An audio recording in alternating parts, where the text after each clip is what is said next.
Hello everyone, if you're new here, my name is Malki Assad, a plastic surgery resident, and in this video, I'm gonna show you how to fill the Supplemental ERAS application. If you're not familiar with the Supplemental application, usually each year when you apply to the match, you have to fill the regular ERAS application, which I made a detailed video on, and you can check it in the cards above and the description below. But this year, some programs are asking for a supplemental application, which we will cover in this video. The first thing that you have to know is that filling this application is optional, so you don't have to do it to apply to the match. However, if a program requires you to fill the supplemental application and you did not fill the supplemental application, they might not consider your application for the match process. The second thing that does not require an extra fee, so you won't be paying something more other than what you paid for your ERAS application. So this is gonna be totally free to submit the ERAS supplemental application. The third thing that you should know is that not all programs are participating in this. Only select group of programs are participating in the ERAS supplemental application, and I will leave in the description below a link in which you can check the programs that are participating in the supplemental application. Also, not all specialties are participating in the ERAS supplemental application. Only 3 specialties for this year. That might increase in next year or the years to come, but for now only dermatology, internal medicine, and general surgery are participating in the ERAS supplemental application. But again, not all programs within these specialties are participating, and we will see a list of the programs inside these specialties that are requiring the ERAS supplemental application. Although a program might be participating in this, they might not require you to submit this ERAS supplemental application. So they might use this as an extra way of them knowing about you, reading about your experiences, but they might still consider your application if you don't submit it, if you don't submit the supplemental application. However, I highly recommend submitting this supplemental application if you got an invite for that. So what will happen is, if you saved a program, when you apply to the ERAS, through the ERAS for different programs, when you save a program, even before you apply, if you saved one of the programs participating in this application, you will receive an email from ERAS with the link, and once you click on the link, you would be taken to this application. So you won't be able to access the supplemental application from ERAS itself. What will happen if you saved one program, let's say you saved 200 programs, only one of them was participating in the ERAS supplemental application, you will receive the email. So if you received the email of participating in the supplemental application, you won't know which program was participating. Maybe all of them, maybe one. So you have to submit it in this case. If you didn't receive the email, that means none of the programs that you saved are participating in this application. So just keep these things in mind whenever you're filling the application. An important point is that once you submit this application, you won't be able to edit it afterwards. So we will see now, once we progress, we click on next, we will fill the different information. Some students were clicking through it just to see, and they clicked submit at the end, and the application is gone. You can't change anything afterwards. You can't edit your application afterwards. So make sure you don't click the final submit until you 100% filled this application. Another important point to keep in mind for the ERAS supplemental application is the time window. For the regular ERAS application, you can submit your application anytime before the deadline, and your full application will be available to programs. However, for the ERAS supplemental application, if you submit your application between September 1st and September 19th, it will be available to programs on the September 29th, which is the deadline for this year. So if you want the programs to see your ERAS supplemental application by the deadline of the regular match, for programs to be able to see your application, you have to submit it by September 19th. So that means you can still work on your ERAS application and submit it maybe on September 28th, but you have to submit your ERAS supplemental application on September 19th if you wanted program to see it on September 29th, when they start looking at your ERAS application. If you submit it afterwards, between September 20th and September 30th, they would be able to see it on October 6th. So just keep these things in mind. If you want your ERAS supplemental application to be accessible to programs on the same time as the regular ERAS, you have to submit it by September 19th. Now let me show you how to fill the ERAS supplemental application. Once you click on the link, you will receive the first page that will ask you to accept the terms. Make sure that your AAMC ID is the same as your ID, and once you confirm that, you can go to the next page. And this is what you will get in the next page. Here you can see the sections that are included in this ERAS supplemental application. The first one is the past experiences, then the geographic information, preference signals, and work preferences. And you can see here which information is available to which specialty. For example, for general surgery, they only have access to the past experiences and preference signals. They won't have access to your geographic information or work preferences. For derm, they would have access to these three: past experience, geographic preference, and for IM, they would have access to these same info. So this is just to give you an idea of which specialty has access to which data and which sections. And then you can click on next. What will show afterwards is the past experiences. My recommendation is, before you start filling the past experiences section, is to finish your ERAS application. Finish your CV first, write about these experiences in your ERAS application, and then you can transfer the most important 5 experiences. Because as you can see here, there are only experience 1 to 5. You can't have 10 or 20 or 30 experiences like you have in the ERAS application.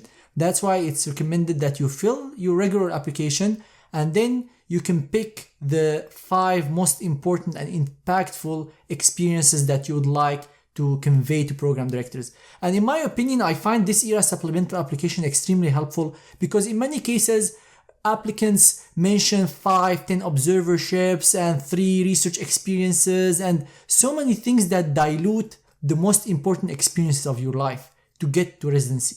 So by this way, program directors can have access to the full application through the regular ERAS, but also to the most important things. So in this case, it would make it easier for them to review thousands of applications that get submitted each year. So that's why fill your ERAS application and then pick the most important 5 experiences, and then you can transfer it here. And before you transfer it here, I also recommend having, for example, these experiences in a Word document, have professionals who are experienced with these editing, and your mentors, residents, go through them. So once you're ready, you can transfer them here. Transferring the information doesn't take time, but preparing the final version is what's going to take time, and you don't want to be changing that on the platform itself. And if you need any help with editing your ERAS supplemental application, you can check out my website, which I'll leave in the cards above and in the description below. Now let's start with the past experiences and look at the general experience questions.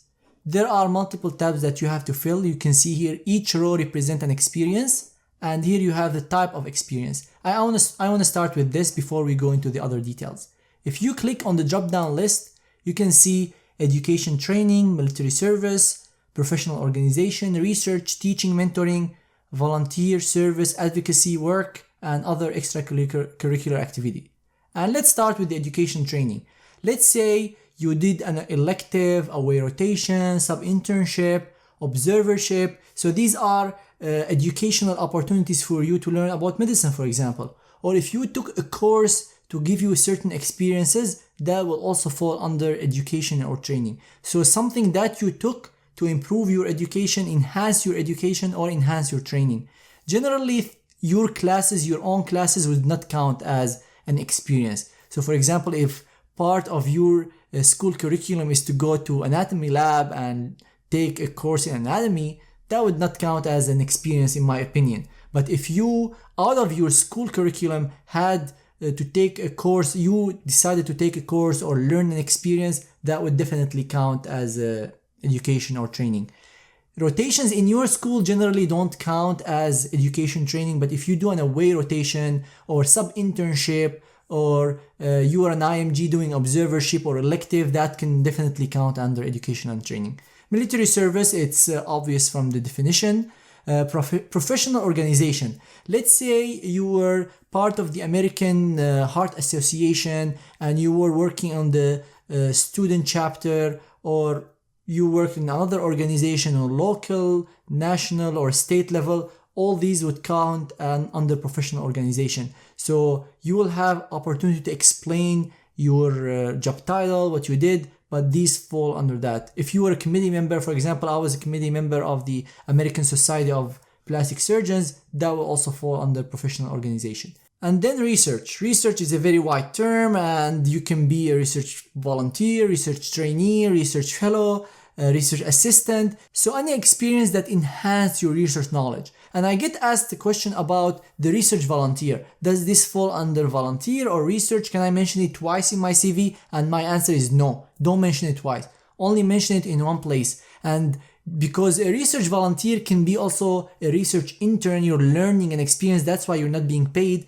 but it's not technically a volunteering position, even if it's called research volunteer. And even if you're convinced that this is volunteering position, I would highly recommend putting it under research experience, because even if it follows both of them, it's more impactful to have it under the research category.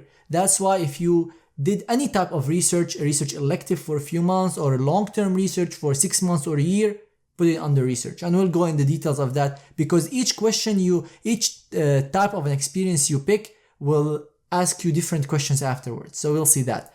We have the teaching mentoring. If you were a tutor for step 1, for example, if you tutored students in your own school to like apply to the match, or any type of mentoring or tutoring or teaching that you are involved in.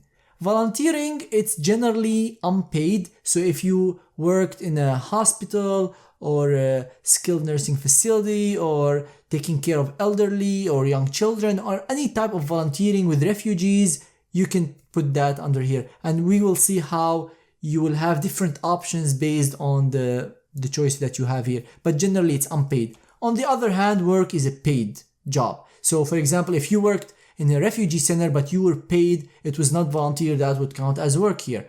If you started your own company, you were doing business, you were just a clerk, whatever work experience that you think would be impactful, because remember, you don't need to include everything in here. In your ERAS CV, you can include as much as you like, but here you need the most impactful ones. So if you worked as a bartender for 3 months, definitely don't include that here in your in your supplemental application, because it doesn't, unless something extremely important happened and impacted you, that might be an exception. But generally put things that would align with your overall story and why you're applying to this specialty and this type of program.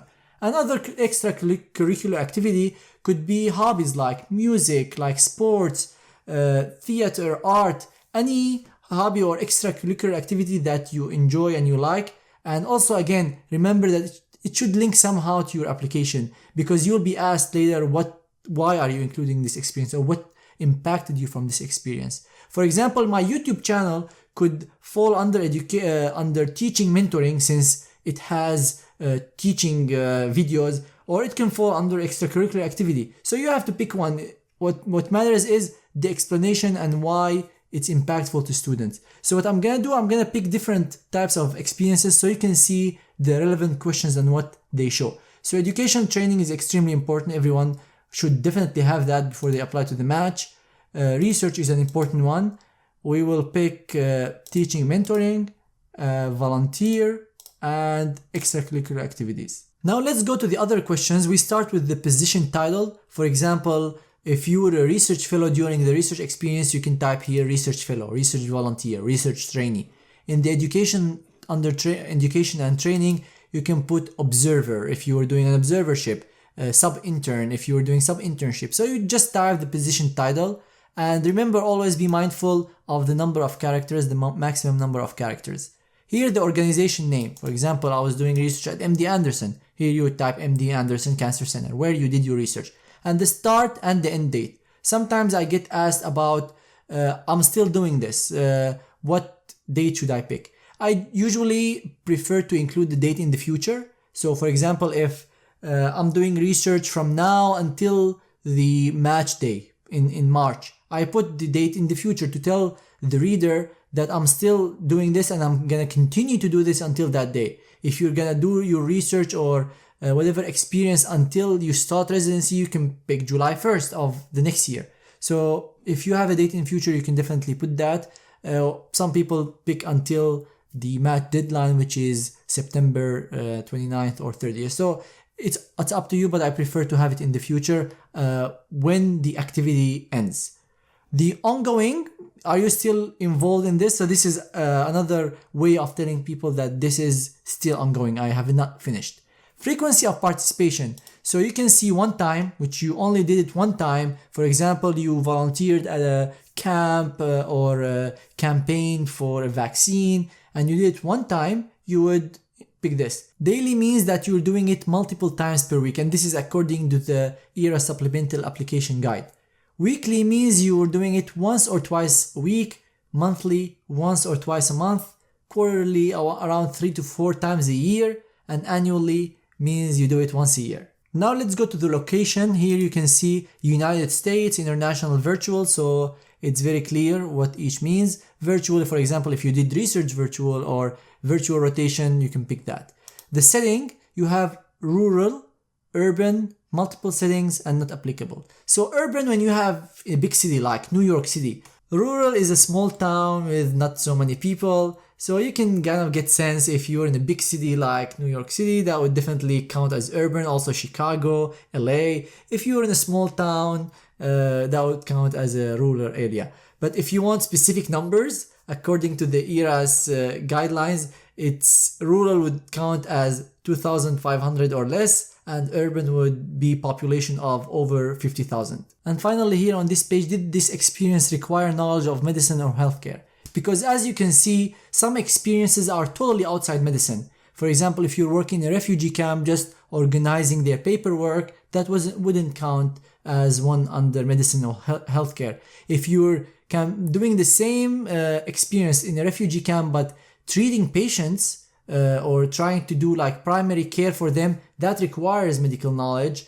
or healthcare knowledge, and you would answer this question as yes. So you can answer yes or no based on whether this requires knowledge of medicine or healthcare. If you did research in clinical work in which you need medical knowledge, even to look in charts, read the articles, that would count as yes. So anything that require knowledge about medicine, you would answer this question yes. And after you fill all these, you can go and click next. Now let's go to the questions specific to research experiences. In my video about how to fill the ERAS application, I talked in details on how to fill the publications, what are the different type of publications, the presentations, all that you can refer to my video on the ERAS application that you'll find in the cards above and in the description below. But for this part, you need to highlight the most important publication that you got from your research, if you had any publication. So you can see here, please answer the following questions. Research type. So you need to choose whether this is basic science bench, you are working with animals, cells in a lab, or this is clinical translational. So where you're doing data. For clinical research, it's you were collecting patient data, you were doing randomized trials, you were checking the charts. So it's different from basic science where you're mainly working in a lab. Educational is another type of research that I love and I published multiple papers in. Refers to assessing resident knowledge, for example, fellows knowledge, finding ways to improve education of medical students, residents, fellows. So if you had that type of research, that would count under educational. Epidemiologic, public health, public policy. If you have, for example, a study that assesses the cost of a surgery or of a medicine to impact how we should design a Medicare or Medicaid, or reimbursement to physicians, or something on a larger scale that impact public health, that would count as public health. Quality improvement, QI projects, is generally something you do in order to improve the quality of care in a hospital. For example, if you were able to do a project to find a way to decrease the wait time in the emergency room, that would count as quality improvement. If you did a project to decrease the transition time between different surgeries, that would be quality improvement. Improve patient satisfaction after clinic, that would also count as quality improvement. If you felt that none of these fit your research, you can pick other. Let's say clinical translation here. If applicable, please select one research output or scholarly work from the research experience that is the most impactful or important to the field. So let's say I did a research experience, and I'm gonna talk about myself here. I did 1 year at the Mayo Clinic and 2 years at MD Anderson. But they here in this question, they want one paper that was the most impactful out of the 80 papers, 100 papers I published during these 3 years of research. So they only want one paper here. They know that your application has all the publications, all the presentations, but they only want one here. And you have to pick from this drop-down list. Oral presentations, or also called as podium presentation, peer-reviewed published research articles, so a paper that has been published. And for the detailed definitions of each of these, you can refer to my ERAS video. Peer-reviewed book chapter, so if you have a book chapter, a poster, which is also presented at meetings. So oral, usually you present, you talk. Poster, you usually stand behind your poster and you tell people about it. Non-peer-reviewed publications, generally these are not very impactful. Unpublished outputs, so let's say you had a paper that was not published, like you worked on a paper but it was not published because it was used by a society to make decisions about something, so that would count as unpublished outputs. Or other, if there is something else that came out of your research experience, you would pick other. Generally, the most important one, if you have multiple outputs, is to pick definitely peer-reviewed published research article. And here you would put the citation for research output. So what is the name of this paper? Who are the authors, the journal? And I'll put in the description of this video how you should cite the research article name or the poster name based on the guidelines from ERAS. And here they ask you, do you have any additional outputs? Did you have any other papers? Let's say in my case, I published 80 papers, 100 papers now. I have one paper here, but do I have other papers? And you would answer yes or no based on your situation. And when you answer yes, people refer to your ERAS applications directly. So you don't have to include the other publications. Once you answer yes, and if they want to check it, they can go to your ERAS application. So now this is an important question. I feel this ERAS supplemental application is going to be very helpful for program directors because it can tell what was the most important one, what your participation in this, because sometimes people just collect data like for 5-10 patients and they're on a paper and they, it's a paper on their CV, but now you can tell that this person did this person did that. So here you have two options for each question. You have the lead and the collaborator. Collaborator means that you helped someone. You were not the main person responsible for something. Lead means exactly what the word means. You lead this part of the project. So let's say the lead of the data collection would be the person running it, making sure that it's going well. Maybe they're collecting data, maybe organizing a team, but they are responsible for this task. A collaborator is somebody who does part of the work and give it to the lead to make sure it's correct or just organize it in a certain way. So definitely the lead is the person who does the majority of the work and make sure that it's going well, versus a collaborator who contributes to the work. And here you have different categories. The literature search, in which you start with the project, look at the different papers about this and whether there is something similar, something different. So you do the literature search. The research question or hypothesis development, and this is the most important one in a research project. The person who finds the idea, finds the research question, develop the hypothesis. Are we going to study this surgery versus another? This is a very high level task.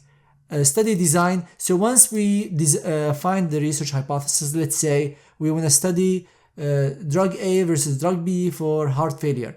Who designs the study? Generally the study lead is the one who designs the study, and they are responsible now for finding the data that needs to be collected, the follow-up, how many patients, all these details go on the study design. And if you're interested in learning about these things, I have a detailed course on how to start from every single one of these, from the literature search, study design, research question, data collection, analysis, the text, and the editorial feedback. So data collection, you go and you collect the data from the charts, or if you're doing lab work, from the specimens. Data analysis refers to statistical analysis, and again, I have a detailed course on statistical analysis that you can refer to if you're interested in learning more about stat. And for both courses, I have 100% refund if you're not satisfied with the course. So definitely make sure to check that out, and I'll leave the links in the cards above and in the description below. Authoring text, which means writing the paper. And this is the most difficult part of a project after the data collection is done, because it requires a lot of knowledge, a lot of experience, and that is covered in details in my course. But here you have to answer lead or collaborator. And finally, editorial feedback, which means once you receive feedback from the journal, after you submit it to a journal, you receive feedback. Who's going to be responsible for responding to reviewers?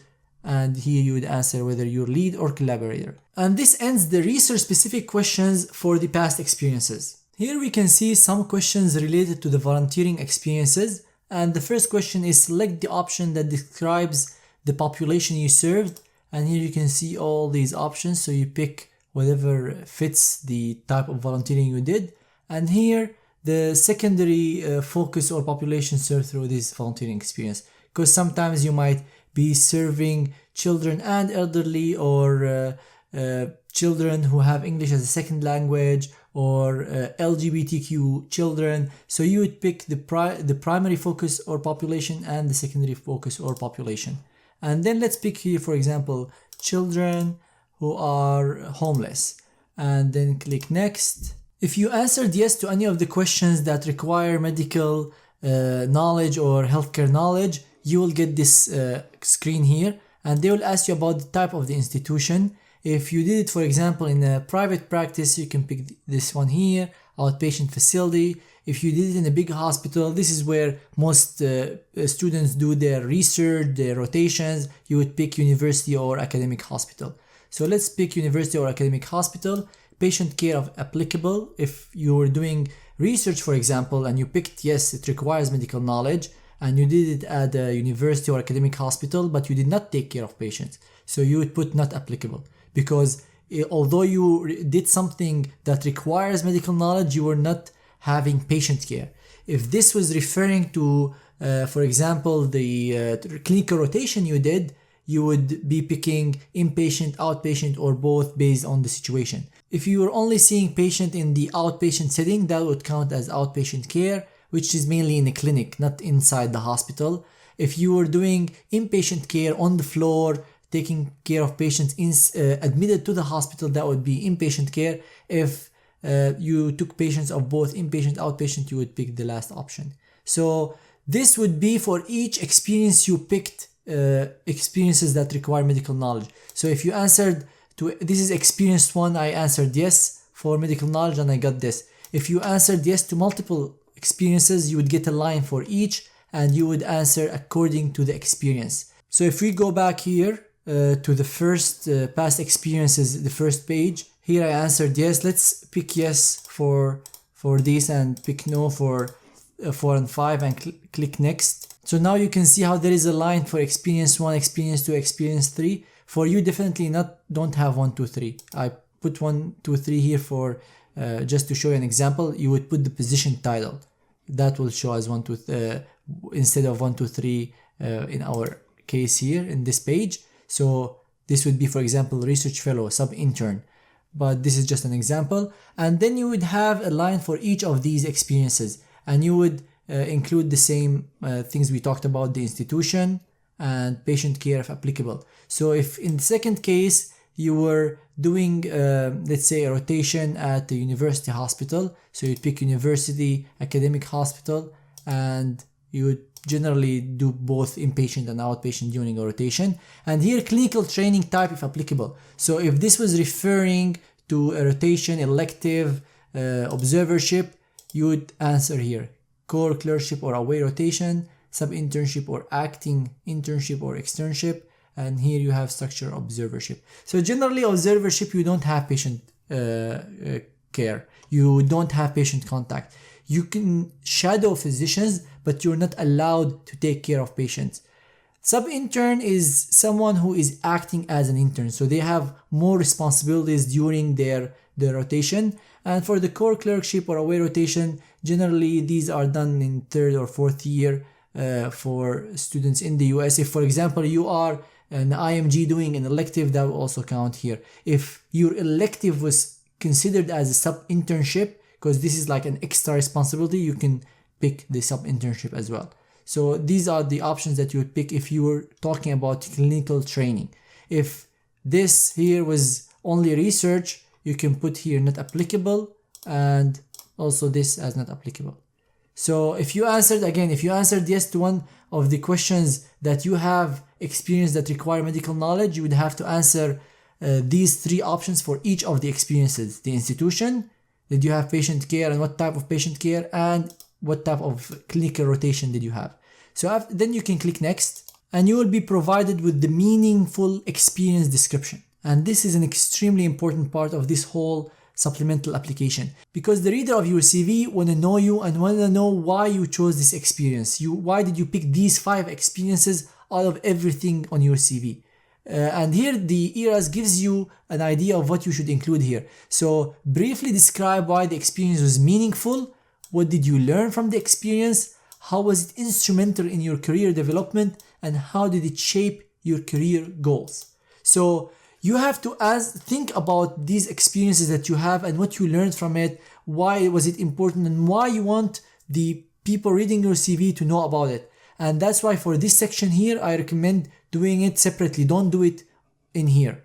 Do it separately on a Word document, have people edit it, professional people edit it, and make sure it looks perfect. And then you can copy paste it here at the end once you have your final version. Because so many times we have amazing things on our CV, in our personal statement, but we don't describe it well, and that would not convey the message that you were trying to say. So if you need help with editing your personal statement or your ERAS CV or supplemental application, definitely check out my website in which I provide all these services for residency applicants. So make sure that it looks great.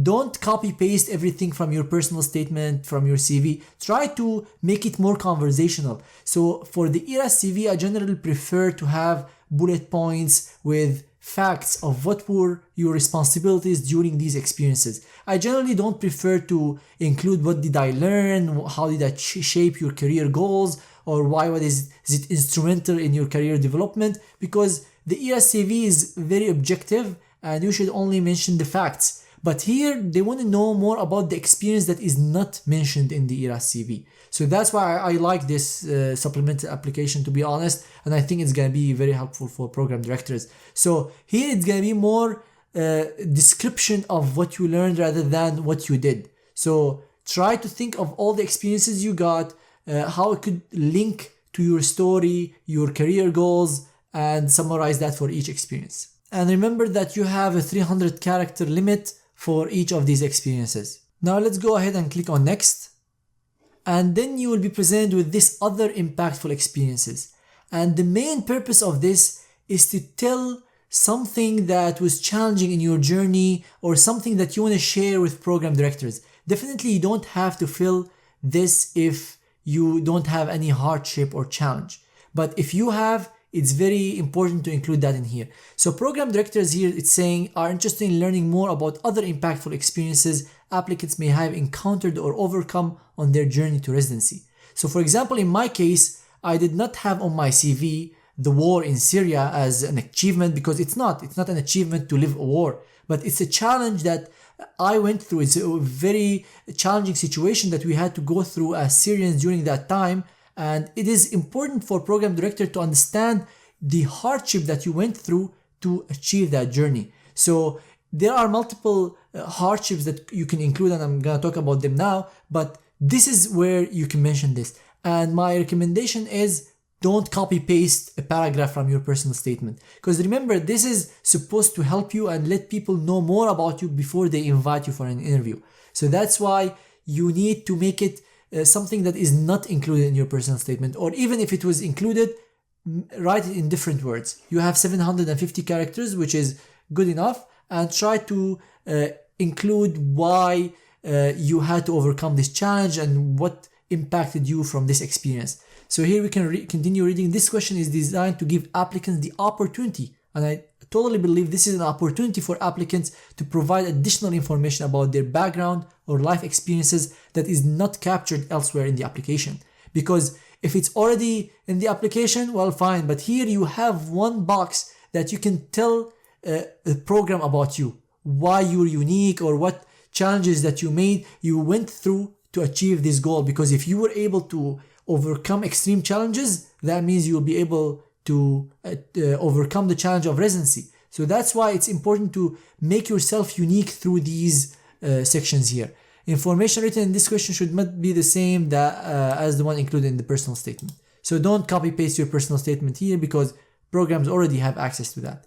Please describe any challenge or hardship that impacted your journey to residency. This could include experiences related to family background. Let's say you were the first of your family to go to college or study medicine. This could be a challenge because you didn't have enough mentorship, you didn't have enough guidance, maybe financial background that could relate to this, to the family background, or you were having financial problems in your journey to the US or journey to medicine inside the US. For example, you didn't have enough money to go to college, you had to work, you had to come back to college, again work, come to medicine. So if you have any financial problem and how that impacted you to overcome challenges. The community setting, for example, you were living in an area with high crime or not enough resources, educational experiences, you didn't have access to mentors, tutors, good schools in your neighborhood, or other general life experiences, for example, loss of a family member, or living in a war, or in a society that does not accept certain aspects of you. So all these could be hardships or challenges that would be important to tell program directors about you, because remember, residents are not only being chosen on their step 1 score and step 2 scores and some publications they have. They are interested in working with you as a person. That's why it's important to tell program directors about all these hardship that you went through, about your story and what makes you unique and how you overcame these challenges. So I highly recommend investing time in this small section, because programs participating in the ERAS supplemental application, I can tell you they will give importance to this part specifically because they're interested in unique applicants. Now let's go and click on next. And here we go to the geographic information or division preferences. So here you can see the divisions that they have. They have a map and they have all these areas. So for example, Pacific West, you can see here Pacific. Mountain West, you can see mountain. Here West, North, Central, you can see this one here. So you can find the state that belongs to this area and pick 3. You're only allowed to pick 3 of all these. You can't pick all of them. So indicate your preference for a division or lack of preference. May select up to 3 US divisions. So if you wanted to pick US divisions, you're only allowed to pick 3. If you didn't want to pick any divisions, you have multiple options. So you can say, I don't have division preference. So if you don't have a division preference, programs will know that you don't have a division preference. Let's say you're an applicant from US or outside that does not mind going anywhere. They just want the program that would provide them with the best clinical experience, with the best research opportunities. So they don't care about the location and they would pick this option here. I don't have a division preference, and they would write here why they don't have a division preference. And this could be the answer, the one I just said, because I'm looking for the program that provides me with the best clinical training and the best research opportunities to grow academically regardless of the location. So this could be an answer if you want to go anywhere and you want to tell programs that you want to go anywhere. If you don't wish to communicate, so if you pick this box here, program directors will not receive an answer regarding the geographic location. So it's as if you didn't pick anything. So if you didn't want to tell them that I have a preference in one of these areas, or you didn't want to tell them that you don't have any preference, you want to go anywhere, you can pick this. So this will not be communicated to programs. But if you want to tell them that you don't have a preference, you should pick this and answer. If you have a preference, let's say you're married and you have your partner in a certain area and you want to stay there in the Northeast or in California or in Texas, you can pick that and mention the reason for this. So if, for example, you're interested in Pacific West, West Central, and Mountain West, you can share why you're interested in each of these areas, and only the programs in the Pacific West will have access to that answer. So programs in the Mountain West will not have access to the info included for Pacific West. So make sure that you're picking the right one. So here, Pacific West, let's say you have family in Pacific West. You can mention, I have family, that's why I'm interested in this place. Make it nicer, try to mention more reasons, but this definitely is a very important reason, because if you have family ties to a specific area, you can include that here. But let's say you have family in Pacific West and Mountain West. You can include that you have family ties in the Pacific West and here, and the programs in Mountain West will not know about that. And you can say here, I have family ties in Mountain West, and people in the Pacific West will not know about that. But definitely do not lie. So if you don't have family in the Pacific West, don't just say that you have family in the Pacific West to convince program that you're interested in this area. There might be other reasons why you're interested in a certain area. Maybe you like the weather, maybe you like the nature, the ability to explore mountains. If, for example, you're living in Seattle or Colorado, maybe skiing, maybe being close to tech companies like in San Francisco if you're in California. So explore all the reasons why you're interested in that area and explain that in this box here. Remember that you have a maximum of 3 divisions, but that doesn't mean that you can't pick 2. So I can just pick 2 and answer the questions to 2 of the divisions. So it's totally up to you. If you wanna cast a wider net and tell all programs that you're interested in them, you can consider choosing this option. I don't have division preference, and answer the answer I just suggested to you. One thing I also need to mention, if you picked, for example, Pacific West, Mountain West, and West North Central, these programs know that you picked Pacific West. So the Pacific West would know that you picked them, and this is the information for them. But what about the Northeast? What will they get from your application? Will they know that you picked Pacific West, Mountain West, and West North Central? No. So the Northeast programs in this case will not know that you picked these 3 divisions. And you can see that here, if you indicate a preference for a division, your preference for that division, any additional information about your preference, the info here in the box, will be shared only with programs in that division. So only the programs in the Pacific West will have access to this.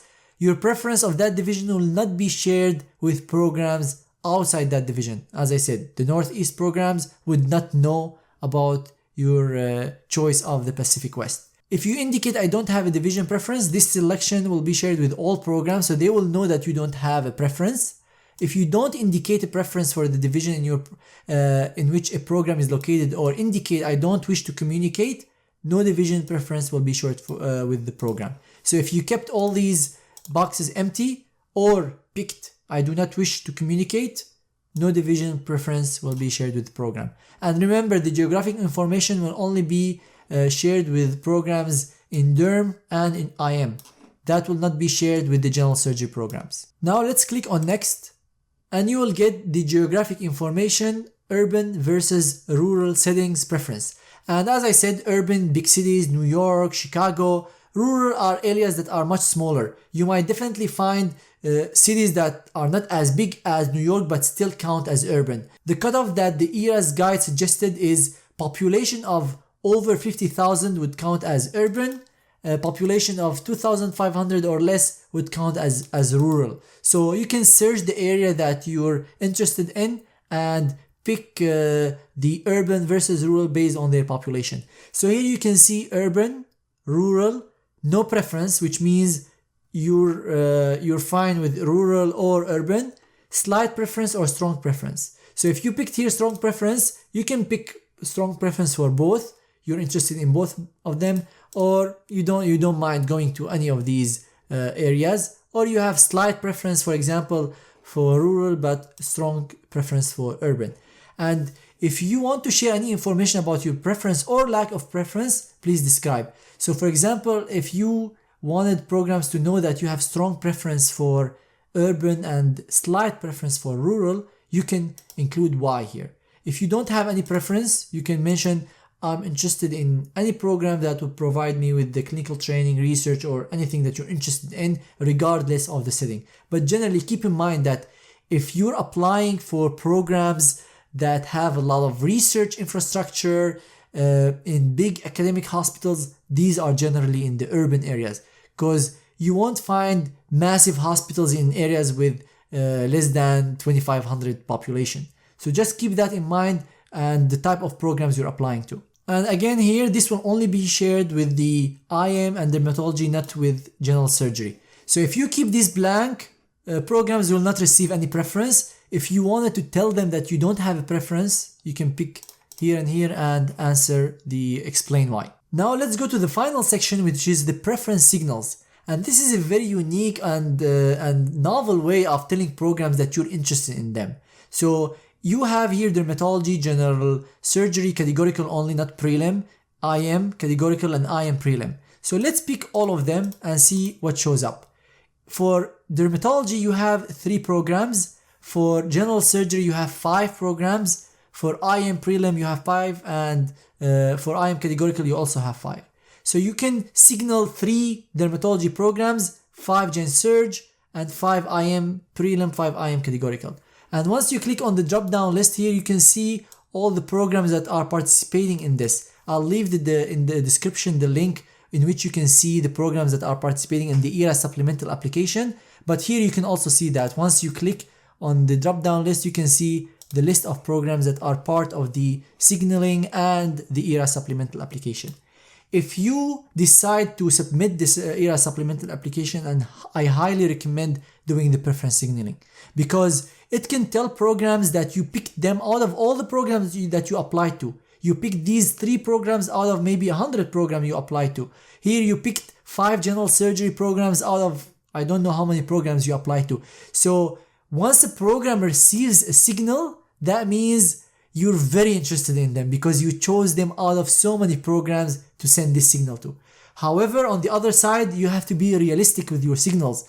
Don't just send your signals to the top 5 programs on your list, because if your CV does not correspond with these programs, you might lose an extremely important opportunity for you to match. So be realistic about choosing these 5 programs. Look at previous applicants who match at these programs. Look at your CV, their CVs, if they give you access to that.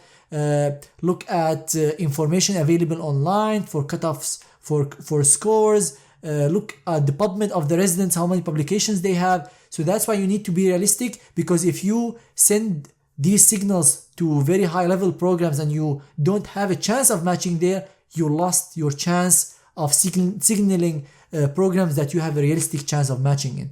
I'm not saying that if you have a strong CV you shouldn't signal the top programs, but just be realistic about your overall chances and maybe signal 1 high level program that you have a chance of matching at, 2, 3 that you have a realistic chance but they're not as high level as the first program, and 5 1 as a backup plan or a net if things didn't go as you wanted. So it's totally up to you and your risk tolerance, but I highly recommend again that you pick these programs very wisely. Talk to your advisors, your mentors about programs that you have a realistic chance of matching in.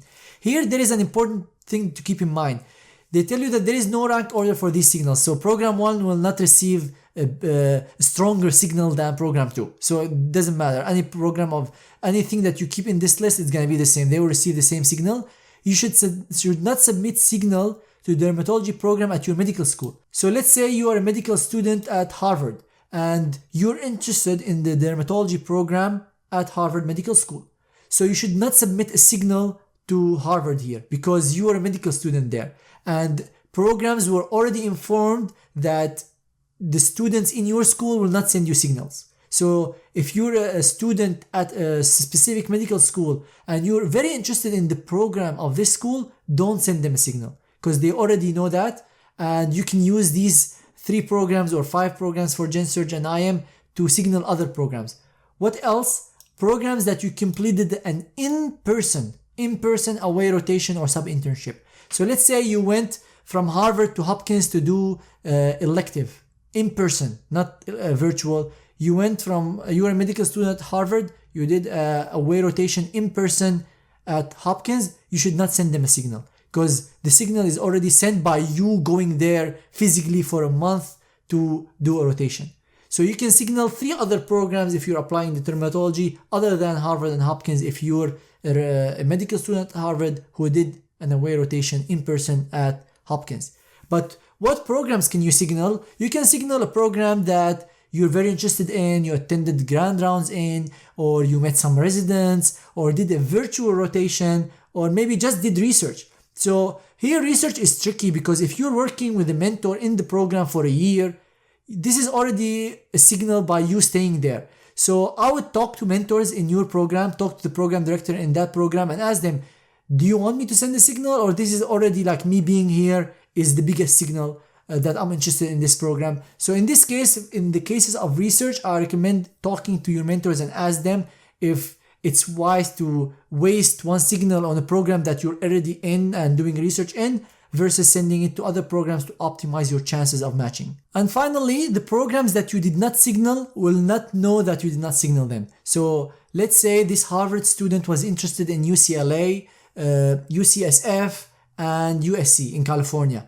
Programs in the Midwest will not know that this person signaled California programs. Or Baylor, for example, in Texas will not know that this applicant signaled 3 California programs. So they will not have access to the signaling that you did.